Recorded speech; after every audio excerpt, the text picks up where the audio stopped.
स्वागत। विशेष त परमेश्वरलाई विशेष धन्यवाद। मलाई लाग्छ करिब आज 3 महिनाकै हाराहारी होला, 3 महिना जति भयो होला सेन्ट्रल मेथोडिस्ट चर्चमा चाहिँ वचन नबोलेको, नभए 2.5 महिना चाहिँ पक्का भयो। आज परमेश्वरले उहाँको वचन बोल्नको निम्ति मलाई खडा गर्नुभएको छ। यसकारण परमेश्वरलाई म विशेष धन्यवाद दिन चाहन्छु। अब ऐतिहासिक दिन नै भन्न पर्यो, अब कोरोना पछि यसरी खडा भएर परमेश्वरको वचन बोलिँदैछ। अनि आज हाम्रो माझमा अति नै आदरणीय टिचर पनि अब भन्छु मैले, उहाँलाई मेन्टर पनि हुनुहुन्छ। अब मैले जे भन्दा पनि हुन्छ, सर जे भन्दा पनि हुन्छ, उहाँ हाम्रो माझमा हुनुहुन्छ। उहाँले प्रार्थना गरिदिइसक्नु भएको छ, उहाँलाई म धेरै धन्यवाद दिन चाहन्छु। आज हामी एफिसीको पुस्तकबाट हेर्नेछौँ। एफिसीको पुस्तकबाट 3:14 देखि 21 सम्म। एफिसी 3:14 देखि 21 म पढ्ने छु, हामी पल्टाउँदै गर्छौँ, पाउँदै गर्छौँ। यसै कारण म पिताको सामुने आफ्ना घुँडा टेक्दछु, जसद्वारा स्वर्ग र पृथ्वीमा भएका हरेक परिवारको नाउँ राखिएको छ।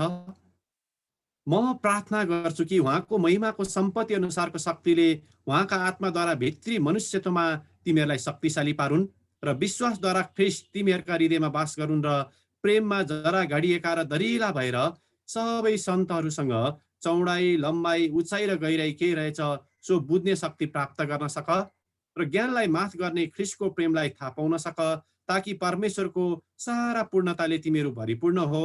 उहाँलाई जसले हामीभित्र काम गर्ने उहाँको शक्ति अनुसार हामीले मागेको वा चिताएको भन्दा ज्यादै प्रशस्त मात्रामा गर्न सक्नुहुन्छ। उहाँलाई नै पुस्ता पुस्तासम्म मण्डली र ख्रिस्ट येशूमा सदा सर्वदा महिमा होस्, आमेन। विशेष त यो वचन पढाइमा परमेश्वरले आशिष दिनुभएको होस्। आज वचनको निम्ति प्रार्थना भइसकेको छ। एफिसीको पुस्तकबाट हामीले पनि धेरैचोटि प्रचार गरेका होला, हजुरहरूले आफ्नो मण्डलीमा धेरैचोटि प्रचार गरेको हुनुपर्छ भन्ने मलाई लाग्छ। यसलाई चाहिँ क्वीन अफ एपिस्टल अथवा पत्रहरूको रानी भनेर पनि चिनिन्छ। पावलले लेखेका 13वटा पत्रहरूमध्ये एउटा विशेष पत्र हो। सबै पत्रहरूको आफ्नै विशेषता छ, महत्त्व छ। प्रभु येशू ख्रिस्टबाट चाहिँ दर्शन र बोलावट पाइसकेपछि आफ्नो बोलावट अनुसार चाहिँ पावल सुसमाचार प्रचार गर्न चाहनुहुन्छ। अनि एफिसी भन्ने सहरमा एडी 53 देखि 55 सम्म करिब 2 वर्ष त्यहाँनिर बस्नुहुन्छ र त्यहाँनिर धेरैलाई प्रभुमा जित्नु पनि हुन्छ र त्यहाँनिर एउटा मण्डली पनि स्थापना हुन पुग्छ। तर एफिसीहरूलाई यो पत्र लेख्ने बेलासम्म पावल चाहिँ रोमको जेलमा पुगिसक्नु भएको हुन्छ। सुसमाचारको खातिर, येशूको नाउँको खातिर प्रचार गरेको कारणले चाहिँ उहाँ जेलमा पुग्नुहुन्छ।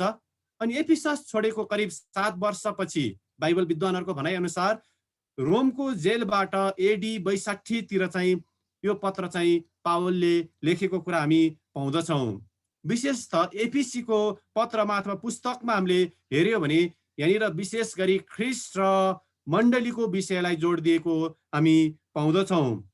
अनि 1:15 देखि 23 पनि पावलको एउटा विशेष प्रार्थना हामी पाउँदछौँ। त्यो प्रार्थनातिर आज हामी जाँदैनौँ। आज हामी यहाँ यो दोस्रो भागलाई चाहिँ हेर्नेछौँ।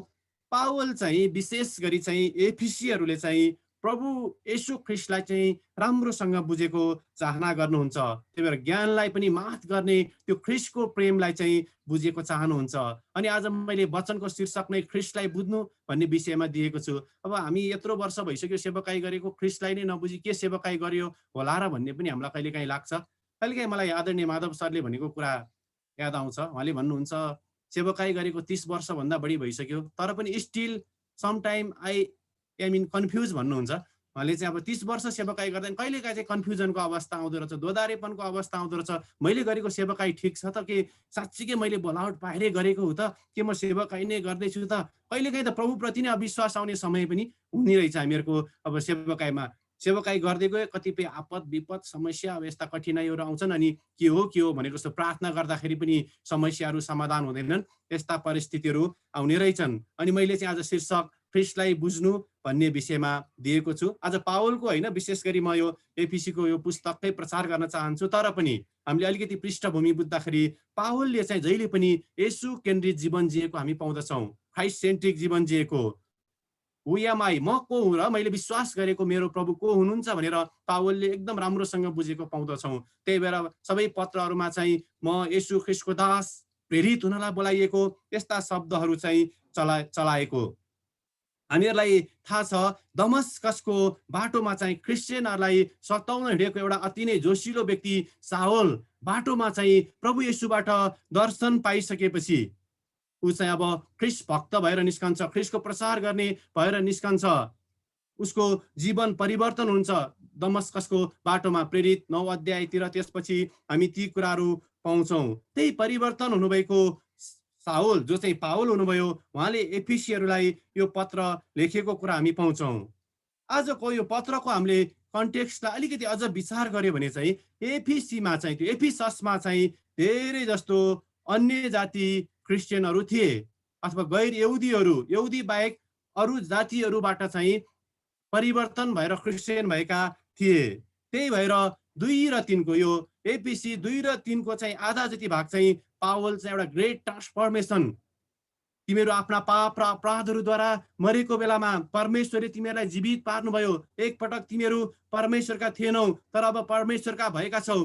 कसरी परिवर्तन भएको कुरा त्यहाँ अब अन्य जाति र यहुदीमा कुनै भेद छैन। अब एउटै त्यो शत्रुताको पर्खाल भत्काइदिएको ती सबै कुराहरू एउटा ट्रान्सफर्मेसनको विषयमा सबै कुरा यहाँनिर बताएको हामी पाउँदछौँ। किनभने त्यहाँ धेरै जस्तो अन्य जाति क्रिस्चियनहरू थिए।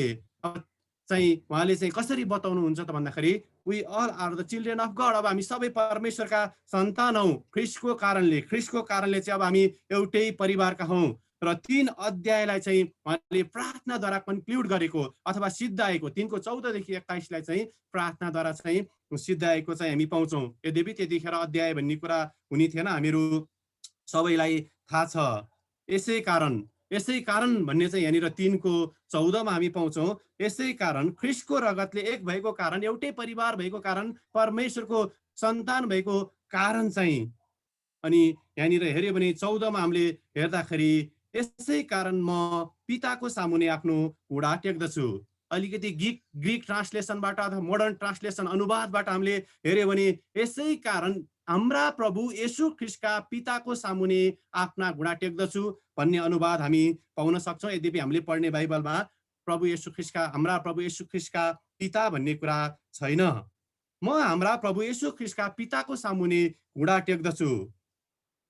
प्रियहरू, त्यतिखेरको समयमा पाउलको समयमा चाहिँ के त उठेर प्रार्थना गरिन्थ्यो कि घुँडा टेकेर प्रार्थना गरिन्थ्यो? उठेर अथवा घुँडा टेकेर प्रार्थना गर्ने प्रचलन थियो। अनि घुँडा टेक्नुलाई चाहिँ एउटा ठुलो आदरको रूपमा चाहिँ लिइन्थ्यो, एउटा आदर भावको रूपमा लिइन्थ्यो। अनि पावलले चाहिँ त्यही भएर त्यही आदर चाहिँ परमेश्वरलाई दिएको कुरा हामी यहाँनिर पाउँदछौँ। हाम्रो नेपाल पनि पितृसत्तात्मक देश हो भने त्यतिखेरको अलिकति यहुदी पृष्ठभूमि, त्यतिखेरको त्यो मध्यपूर्वतिर हामीले हेऱ्यो भने अलिकति पितृसत्तात्मक कुरा नै पृष्ठभूमि नै हामी पाउँछौँ। अनि यहाँनिर पिता भन्ने कुरा, पिता त्यतिखेरको समाजमा चाहिँ पिता वा बुवा भन्नाले चाहिँ ऊ एकदम नै परिवारको निम्ति चाहिँ अधिकार सम्पन्न र सबैले उसको आज्ञा मान्नुपर्ने व्यक्ति। कहिलेकाहीँ मेरो छोरालाई चक्लेट खान मन लागिरहेको हुन्छ, चक्लेट नखा भनेपछि उसले खाँदैन, किनभने अब म घरको हेड भएँ, उसले मलाई मान्नै पर्ने भयो, मेरो अधिकारमा ऊ बस्नुपर्ने भयो। अनि ऊ चाहिँ बुबा भन्नाले, पिता भन्नाले चाहिँ ऊ परिवारलाई हेर्ने, रेखदेख गर्ने, जुटाउने अनि परिवारको निम्ति चाहिँ सुरक्षा प्रदान गर्ने, परिवारका सदस्यलाई अनि परमेश्वरको आज्ञाकारी बनाउने। विशेष गरी क्रिस्चियन परिवारमा हेऱ्यो भने येशू ख्रिस्ट स्वयंले पनि नयाँ करारमा चाहिँ करिब 150 चोटि परमेश्वरलाई चाहिँ पिता भनेको हामी पाउँदछौँ। 1-2 ठाउँमा अरामिक भाषा अब्बा भनेको पनि छ। अनि त्यही यसै कारण म पिताको सामुने आफ्ना घुँडा टेक्दछु, जसद्वारा स्वर्ग र पृथ्वीमा भएको हरेक परिवारको नाउँ राखिएको छ, जसद्वारा चाहिँ न्वारण गरिएको छ। हाम्रो भाषामा भन्नु पर्दाखेरि हामीहरूलाई थाहा छ बुबा र आमाले चाहिँ नाम राख्दछन्। मण्डलीमा पास्टरले चाहिँ नामाकरण गरे पनि पहिला बुबा र आमालाई सोधिन्छ के नाम राख्ने भनेर, त्यही चोइस अनुसारको नाम चाहिँ त्यहाँनिर पास्टरले राखिदिनुहुन्छ। अनि अरूले त्यही राखिदिएको नामद्वारा चाहिँ बोलाउँदछन्। यहुदी संस्कारमा पनि नाउँको ठुलो महत्त्व थियो। येशू नाउँको अर्थ हेऱ्यो भने आफ्ना पापबाट मानिसहरूलाई चाहिँ छुटकारा दिने। मत्तीले त्यही भन्नुहुन्छ, यो चाहिँ स्वर्गमा नै राखिसकेको नाउँ। त्यही भएर कहिलेकाहीँ नाउँ राख्दा चाहिँ धेरै सोचेर राख्नुपर्छ जस्तो पनि मलाई अब लाग्छ। सुरुमै राखिएको नाउँको त के गर्ने, हरेक नाउँको चाहिँ अर्थ हुन्छ। हामीहरूको पनि नाउँको अर्थ छ। हामी यहाँ उपस्थित भएका हरेकको प्राय नाउँको अर्थ छ। यहाँनिर जसद्वारा स्वर्ग र पृथ्वीमा भएको हरेक परिवारको नाउँ राखिएको छ। यहाँनिर पृथ्वी र स्वर्गको कुरा छ। पृथ्वी भन्नाले चाहिँ के त भन्दाखेरि हु आर स्टिल एलाइभ, जो अहिलेसम्म पनि जीवितै छन्। स्वर्ग जो चाहिँ प्रभुमा सुतिसकेका छन्, ती सबैको नाउँ चाहिँ परमेश्वर पिताद्वारा राखिएको छ। अथवा परमेश्वर पिताले सबैलाई चिन्नुहुन्छ। सबैको नाउँ राख्ने चाहिँ परमेश्वर नै हुनुहुन्छ। सबै कुरा तोक्ने निर्धारण गर्ने चाहिँ परमेश्वर हुनुहुन्छ भनेर पावल यहाँनिर बताउन खोज्नुहुन्छ। उत्पत्तिको पुस्तकमा हेऱ्यो भने त्यहाँ पृथ्वीको उज्यालो अँध्यारो सबैको नाउँ चाहिँ परमेश्वरले नै राख्नु भएको कुरा हामी पाउँछौँ। उत्पत्ति 1 5, 8 र 10 ती कुराहरू पाउँछौँ। अनि यसु प्रभुले पनि हामीलाई एउटा नयाँ आइडेन्टिटी चाहिँ दिनुभएको छ। परमेश्वर पितासँग बाँध्नु भएको छ। परमेश्वर पितासँग टुटेको सम्बन्धलाई चाहिँ बनाइदिने काम गर्नुभएको छ। 2 अध्यायतिर त्यही कुरालाई चाहिँ जोड दिएको हामी पाउँछौँ। अनि 16 मा यहाँनिर पावल भन्नुहुन्छ, म प्रार्थना गर्दछु कि उहाँको महिमाको सम्पत्ति अनुसारको शक्तिले उहाँको आत्माद्वारा भित्री मनुष्यत्वमा तिमीहरूलाई शक्तिशाली पारुन्। आमेन। यहाँनिर यो पदलाई 16 पदलाई हेर्दाखेरि यहाँनिर परमेश्वरको कुरा छ।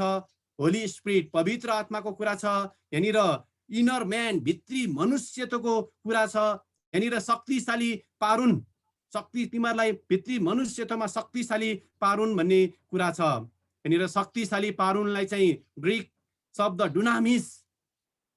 डुनामिस, हामी साइकलमा पहिला आजभोलि त हुँदैन, पहिला साइकल चलाउँदाखेरि डाइनामो भन्ने हुन्थ्यो। अनि साइकल चलाइसकेपछि अँध्यारोमा त्यसले बत्ती बाल्ने काम गर्थ्यो।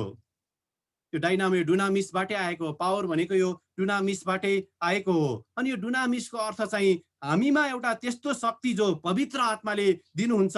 अनि त्यो शक्ति पाएपछि हामी परमेश्वरको उपस्थितिको महसुस चाहिँ हाम्रो जीवनमा गर्न सक्छौँ। परमेश्वर हाम्रो हृदयमा वास गर्नुहुन्छ। अनि हामीलाई चाहिँ त्यहाँ पवित्र आत्माले चाहिँ अगुवाई गर्ने काम गर्नुहुन्छ, बलियो पार्ने काम गर्नुहुन्छ।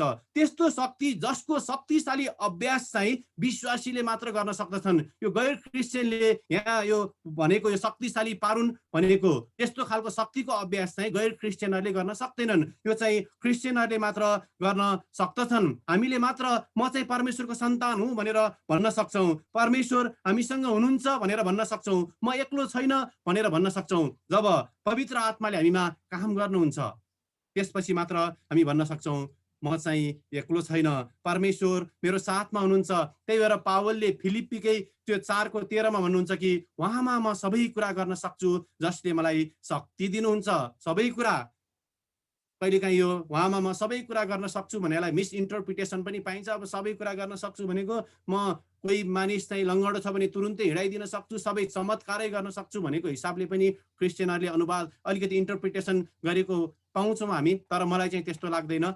भोकमा, प्यासमा, अभावमा, घटीमा, कमीमा, खाँचोमा, आवश्यकतामा, जस्तो सुकै परिस्थिति जीवनमा आए पनि, आधी आए पनि, हुरी आए पनि म त्यसको चाहिँ सामना गर्न सक्छु। ख्रीष्टले दिनुहुने पवित्र आत्माको शक्तिद्वारा चाहिँ म त्यसको सामना गर्न सक्छु भनेर पावलले त्यहाँनिर भन्न खोज्नु भएको जस्तो मलाई लाग्छ। I can do everything in Christ.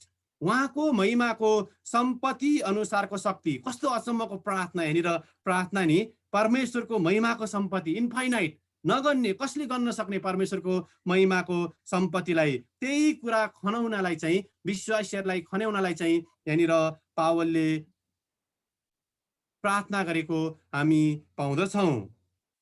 अनि प्रियहरू, हामी पनि त्यही इन्फाइनाइट ब्लेसिङ पाएका व्यक्तिहरू, नगन्ने, त्यो गन्नै नसकिने आशिष पाएका व्यक्तिहरू। एफिसी त्यो 1 अध्यायमै हामी त्यो कुरा पाउँछौँ कि उहाँले चाहिँ ख्रीष्टमा हामीलाई हरेक आत्मिक आशिषले चाहिँ आशिष दिनुभएको छ। र 17 मा हामीले हेर्यो भने र विश्वासद्वारा ख्रीष्ट तिमीहरूका हृदयमा वास गरून्। र विश्वासद्वारा ख्रीष्ट तिमीहरूका हृदयमा वास गरून्। आज म केही ग्रीक शब्दहरू चलाउने छु। यहाँनिर वास गरून् भन्ने कुरामा पनि जुन ग्रीक शब्द चलाइएको छ त्यो चाहिँ केवल बसुन् मात्र भनेको होइन, घर जस्तै गरी डेरा जमाउने कुरा हुन्छ नि, कस्तो डेरै जमाएर बसेको रहेछ, छोड्दो रहेछ, त्यसले त आफ्नै जस्तो गर्दो रहेछ भनेको जस्तै ख्रीष्ट पनि तिमीहरूको हृदयमा त्यस्तै गरी बास गरून्, डेरा जमाउन् भन्ने कुरा हो। अनि यहाँनिर हृदयलाई चाहिँ कार्डिया भन्ने शब्द चलाइएको छ, त्यस जसको अर्थ चाहिँ एकदम सेन्टर, भाइटल चाहिँ पार्ट। हृदय चाहिँ जहिले पनि हाम्रो हृदयको यो हाम्रो मुटु, हृदय चाहिँ जहिले पनि केन्द्र हुन्छ। यो चाहिँ एकदम नै महत्त्वपूर्ण पार्ट हुन्छ। खुट्टा एकछिन नचले पनि मान्छे बाँच्छ, मुटु चलेन भने मान्छे बाँच्न सक्दैन। अनि यहाँनिर पावलले भन्न खोज्नु भएको कुरा, ख्रीष्ट हाम्रो केन्द्रबिन्दु बन्नु भएको होस्, ख्रीष्ट हाम्रो हृदयको केन्द्रमा चाहिँ डेरा जमाउनु भएको होस्, बस्नु भएको होस् भनेर यहाँनिर भन्न खोज्नु भएको।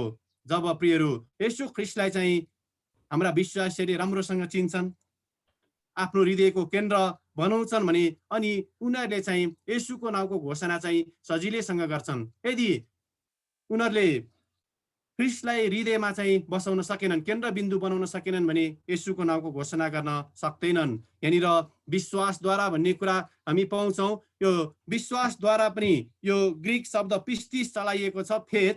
यो विश्वास भन्नाले चाहिँ यो केरिग्मा भन्ने एउटा त्यतिखेरको अब प्रचलन थियो। केरिग्मा भन्नाले चाहिँ गुड न्युज, जहिले पनि येशूको नाउँको चाहिँ घोषणा गर्ने, सुसमाचारको घोषणा गर्ने। येशू मेरो निम्ति आउनुभयो, मर्नुभयो, गाडिनुभयो, जुन हामी धेरै जस्तो विश्वासको सारमा पनि पढ्छौँ। त्यो कुराको घोषणा गर्ने कुरा विश्वासद्वारा ख्रीष्ट तिमीहरूका हृदयमा बास गरून्, जहिले पनि त्यो घोषणाद्वारा। घोषणा भनेर अरूलाई घोषणा गरिरहनु पनि परेन, आफूमा पनि त्यो घोषणा हुनु पर्यो नि, त्यो कन्फिडेन्स हुनु पर्यो नि। येशू चाहिँ मेरो निम्ति आउनुभयो, मर्नुभयो, गाडिनुभयो। साँचो आज मैले भने पनि कतिजना मण्डली आएको धेरै वर्ष भइसके पनि, बौतिस्मा भइसके पनि येशू मेरो निम्ति मर्नुभयो, गाडिनुभयो, बौरी उठ्नुभयो भन्ने कुरालाई हृदयबाट विश्वास गर्न नसकेको अवस्था पनि छ प्रियहरू। अनि हृदयमा बास गरून् र प्रेममा जरा गाडिएका र दरिला भएर भनेर पावलले यहाँनिर भन्नुहुन्छ। प्रेममा जरा गाडिएका। मलाई एउटा कुरा याद आउँछ, धेरै वर्ष अगाडि म सानो छँदा नै मैले धेरै रुखहरू रोपेँ। मलाई रुखहरू रोप्न एकदमै मनपर्ने। तर जुन रोप पनि बिहान रोप्यो, बेलुका त्यो अब छिमेकी हो कि कसले हो बारीमा असर गर्छ भनेर के ओखलिदिइहाल्ने, कहिले पनि त्यो रुख बढ्नै नपाउने। एउटा बकेनाको रुख चाहिँ अलिकति लुकाएर रोपेको थिएँ, पछि त्यसलाई कसैले उखाल्न सकेन, बरु भाँचिन्थ्यो। त्यसलाई भाँच्दिए, के गर्दै काट्दिए, तर पनि त्यो रुख अहिलेसम्म पनि छ। मलाई खुसी लाग्छ त्यो रुख देख्दाखेरि। त्यो बकेनाको रुख अहिलेसँग पनि त्यो भएको छैन, नष्ट भएको छैन, किनभने त्यसले चाहिँ जरा राम्रोसँग गाड्ने मौका पायो। अरू रुखहरूले जरा गाड्नै पाएनन्, मान्छेहरूले आए, ओखल्दे, फ्याल्दे, त्यो सबै सिद्धिएर गए। यहाँनिर हामी त प्रेममा जरा गाडिएका, ख्रीष्टको प्रेममा जरा गाडिएका, परमेश्वरको प्रेममा जरा गाडिएका। अनि रुखको जरा चाहिँ बलियो छैन भने के हुन्छ त भन्दाखेरि त्यो उखेलेर फ्यालिन्छ, ढल्छ। यदि बलियो छ भने त्यो ढल्दैन, कसैले उखेलेर सितिमिति त्यसलाई फाल्न पनि सक्दैन। अनि हामीहरूको पनि विश्वासीहरूको जरा बलियो भएन भने चाहिँ उनीहरू फालिने, अब त्यतिकै सानो हुरी बतास आपद विपद आउँदाखेरि पनि मण्डलीबाटै ब्याकस्लाइडहरू हुने, हट्ने सम्भावना पनि रहन्छ। तर जरा गाडियो भने त्यो अवस्था रहँदैन। अनि यो जरा गाडिने कति भनेर त्यो माटोमा पनि भर पर्दछ। माटो कस्तो छ भनेर पनि, ढुङ्गेनी जमिनमा रोप्यो भने त अवश्य पनि जरा गाडिन सक्दैन। यहाँनिर पावलले भन्नुहुन्छ कि प्रेममा, परमेश्वरको प्रेममा चाहिँ जरा गाडिएका, in the love of God. यहाँनिर अगाप्पे भन्ने ग्रिक शब्द प्रयोग गरिएको छ, जसको अर्थ चाहिँ के त भन्दाखेरि जसरी चाहिँ त्यस्तो किसिमको प्रेम जो चाहिँ एउटा आमाले चाहिँ आफ्नो छोरा अथवा छोरीलाई गर्छे, त्यस्तो किसिमको प्रेम भनेर चाहिँ यहाँनिर बताउन खोजिएको छ। प्रियहरू, हामीलाई थाहा छ परमेश्वर कति महान हुनुहुन्छ, येशू कति महान हुनुहुन्छ भन्ने कुरा हामीलाई थाहा छ। तर पनि अझ येशूको महानता बुझ्नलाई, परमेश्वरको महानता बुझ्नलाई चाहिँ येशूलाई चाहिँ हाम्रो जीवनको चाहिँ केन्द्रबिन्दु पनि बनाउनु पर्ने हुन्छ। परमेश्वरको प्रेममा चाहिँ जरा गाडिएको व्यक्तिले मात्र यो 18 पदमा भनेको रहस्यलाई बुझ्न सक्छ। यहाँ 18 मा यस्तो छ, सबै सन्तहरूसँग चौडाइ, लम्बाइ, उचाइ र गहिराइ के रहेछ सो बुझ्ने शक्ति प्राप्त गर्न सक। यहाँनिर सबै सन्तहरू, अब म अलिकति छोटकरीमा जान चाहन्छु। सन्तहरू भन्नाले यहाँनिर प्राचीन समयका सन्तहरू र नयाँ समयका सन्तहरू। हामी पनि एक किसिमले भन्ने भने सन्त नै हो। येशू ख्रीष्टको कारणले हामी सन्त, परमेश्वरका सन्त नै हौँ। पुरानो समयका सन्त मोसा, दाउदलाई हामी लिन सक्छौँ। यहाँ बुझ्ने शक्ति भन्नाले चाहिँ यहाँ सिम्पल ग्रिकमा हेर्दाखेरि सिम्पल यो बुझ्नु भन्ने मात्र छैन, यसलाई पनि हेर्दाखेरि इनाम पाउने किसिमले बुझ्नु, भित्री गहिराईबाट बुझ्नु। अब यसुलाई त सबैले बुझेकै छन्, यसु ख्रीष्ट चाहिँ 2000 वर्ष अगाडि जन्मनु भयो भन्ने कुरा त धेरैले थाहा पाएकै छ, तर एकदम इनाम पाउने किसिमले बुझ्नु, भित्री गहिराईबाट बुझ्नु, ज्ञानलाई माथ गर्ने त्यो ख्रीष्टको प्रेमलाई बुझ्नु भन्ने अर्थमा छ। प्रियहरू, ज्ञानलाई माथ गर्ने ख्रीष्टको प्रेम संसारको ज्ञानले जे गर्न सकेन, हाम्रो ज्ञानले जे गर्न सक्दैन, त्यो ख्रीष्टको प्रेमले मात्र गर्न सक्दछ। आमेन। किन परमेश्वरकै वचनले भन्दछ संसारको ज्ञान चाहिँ अपूर्ण छ, तर परमेश्वरको प्रेम, ख्रीष्टको प्रेम चाहिँ पूर्ण छ, पर्फेक्ट छ। संसारको ज्ञानले मानिसहरूलाई परमेश्वरको राज्यमा लान सक्दैन, कुनै पनि संसारको ज्ञानले परमेश्वरको राज्यमा लान सक्दैन। ख्रीष्टको प्रेमले मात्र हामीहरूलाई परमेश्वरको राज्यमा लान सक्छ। ख्रीष्टको प्रेममा मात्र त्यो परमेश्वरको राज्यमा लान सक्ने शक्ति छ। त्यही ख्रीष्टको प्रेमद्वारा चाहिँ, त्यही शक्तिद्वारा चाहिँ आज हामी अनन्त जीवनभित्र प्रवेश पाएका छौँ। प्रियहरू, अनि ख्रीष्टको प्रेमलाई बुझेपछि हामी, हाम्रा विश्वासीहरूले चाहिँ विशेष गरी ख्रीष्टको प्रेमलाई चाहिँ, त्यो गहिराईलाई चाहिँ बुझाउन सक्यो भने ख्रीष्ट चाहिँ सशरीर आउनुभएको र पवित्र आत्मा उनीहरूमा वास गर्नुभएको कुरा थाहा पाउँदछन्। अनि यहाँनिर सारा परिपूर्णता भनेको छ, मैले बुझे अनुसार चाहिँ fullness of the Christ, God is Christ. परमेश्वरको सारा परिपूर्णता भनेकै येशू ख्रीष्ट हुनुहुन्छ। र अन्त्यमा परमेश्वर जसले चाहिँ हामीलाई सृष्टि गर्नुभयो, परमेश्वर जसले चाहिँ हरेक परिवारको नाउँ, हाम्रो नाउँ राख्नुभयो, परमेश्वर जसले ख्रीष्टद्वारा हामीहरूलाई मिलापमा ल्याउनुभयो, त्यही परमेश्वर जसले चाहिँ हामीलाई चाहिँ पवित्र आत्माद्वारा शक्तिशाली पार्नुहुन्छ, अनि ज्ञानलाई पनि माथ गर्ने ख्रीष्टको प्रेमद्वारा चाहिँ सारा पूर्णताले हामीलाई परिपूर्ण पार्नुहुन्छ। त्यो परमेश्वर जसले हाम्रो समझभन्दा भिन्न तरिकाले चाहिँ काम गर्नुहुन्छ, हामीले मागेको वा चिताएको भन्दा पनि अझ प्रशस्त मात्रामा हामीलाई दिन सक्नुहुन्छ। परमेश्वरको काम गर्ने तरिका फरक छ। त्यस्ता परमेश्वरलाई सदा सर्वदा महिमा भएको होस्। हामी त्यस्ता परमेश्वरलाई महिमा गर्न सधैँ तयार भएको हौँ। हामी आफैले पनि ख्रीष्ट चाहिँ को हुनुहुन्छ, मैले विश्वास गरेको प्रभु को हुनुहुन्छ, मैले सेवकाई गरिरहेको प्रभु को हुनुहुन्छ, मैले पछ्याइरहेको प्रभु को हुनुहुन्छ, मैले प्रचार गरिरहेको प्रभु को हुनुहुन्छ भनेर हामी आफैले पनि भित्री गहिराईबाट बुझ्न सकौँ, कन्फ्युजन नहौँ। कहिलेकाहीँ कन्फ्युजनको अवस्था आउँछ र आफ्ना विश्वासीहरूलाई पनि गहिराईबाट पहिला चाहिँ ख्रीष्ट को हुनुहुन्छ, उनीहरूले विश्वास गरेको ख्रीष्ट को हुनुहुन्छ भनेर हामीले बुझौँ। धेरै मण्डलीहरूमा चङ्गाईको कुरा मात्र बुझाइन्छ, चङ्गाई आफ्नो ठाउँमा छ, तर त्योभन्दा पनि महत्त्वपूर्ण परमेश्वरको त्यो प्रेमलाई, परमेश्वरको प्रेमको त्यो गहिराईलाई, ख्रीष्टको त्यो प्रेमको गहिराईलाई चाहिँ हामी बुझौँ अनि बुझाउँ र हाम्रो मण्डलीलाई सुदृढ पारौँ, बलियो पारौँ। परमेश्वरले हामीहरू सबैलाई आशिष दिनुभएको होस्। आउनुहोस् हामी छोटो प्रार्थना गरौँ यो वचनको निम्ति। सर्वशक्तिमान परमेश्वर पिता, तपाईँलाई म धन्यवाद दिन्छु। तपाईँ परमेश्वर जो हाम्रा परमेश्वर हुनुहुन्छ, तपाईँ परमेश्वर जसले सारा परिपूर्णताले हामीलाई भरिपूर्ण पार्नुहुन्छ, तपाईँ परमेश्वर जसले हामीले मागेको वा चिताएको भन्दा अझ प्रशस्त मात्रामा हामीलाई दिन सक्नुहुन्छ, तपाईँ परमेश्वर जसले पवित्र आत्माद्वारा हामीलाई शक्तिशाली पार्नुहुन्छ, तपाईँ परमेश्वर जसले कहिले नटुङ्गिने सदाकालसम्म रहने प्रेमद्वारा प्रेम गर्नुहुन्छ, तपाईँ परमेश्वर जसले हामीलाई मिलापमा ल्याउने काम गर्नुहुन्छ, तपाईँलाई म धन्यको भन्दछु। तपाईँ परमेश्वर प्रभु येशू ख्रीष्ट र पवित्र आत्मालाई म धन्यवाद दिन्छु। आजको वचनको लागि धन्यवाद दिन्छु। साँच्चै ज्ञानलाई माथ गर्ने तपाईँ ख्रीष्टको प्रेमलाई बुझ्दै बुझाउँदै तपाईँको नाउँलाई प्रचार गर्दै हिँड्न हामीहरू हरेकलाई सहायता गर्नुहोस्, हामीलाई आत्मामा शक्तिशाली पार्नुहोस् भनेर म प्रार्थना गर्दछु। धन्यवाद दिन्छु आजको दिन र समयको लागि येशू प्रभुको नाउँमा। आमेन।